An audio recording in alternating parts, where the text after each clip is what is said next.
What are the lessons learned? Well, number one, Marc's already mentioned, you've got to have your design basis right.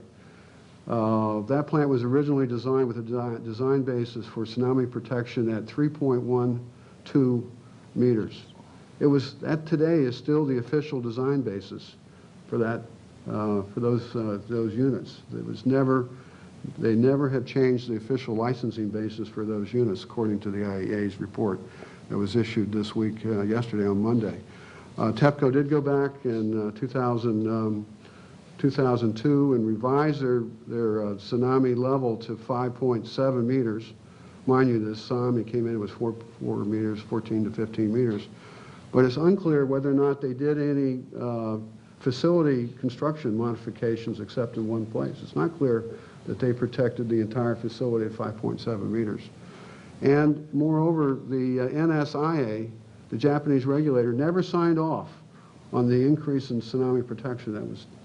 So we have sort of a lax, incomplete regulatory cycle with regards to design basis. And I would say one of the lessons learned, and this is an area that NRC will probably delve into, is how often is it prudent and how often should we revisit or refresh our design basis for the protection against natural phenomena, particularly earthquake and flooding. We're seeing today the flooding in the Midwest, and you're wondering about the design basis for those particular facilities. As it turns out, flooding is very pernicious because it takes out your ultimate heat sink. And it's very hard to recover.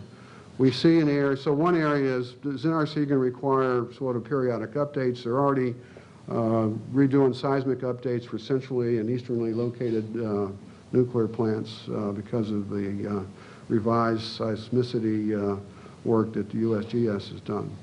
The other area is severe accident management. It's very clear based on the presentation that the NRC Commission received last week that right now for U.S. plants, all the severe accident management guidelines are all voluntary. And therefore, the NRC cannot necessarily inspect nor enforce against those voluntary guidelines. And therefore, as they found based on post-Fukushima inspections, that the compliance to the voluntary guidelines is, let's say, inconsistent.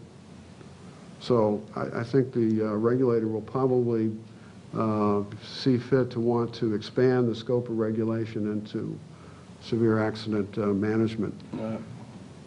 And lastly, in terms of accident management, emergency response, equipping emergency response centers on site with the necessary wherewithal to marshal accidents, not just at one unit, which today, hitherto before Fukushima, is just, our accident analysis is just one unit at a time, one unit, not a combination of units. So we'll probably see efforts to take into consideration multiple units. Ed, does that negate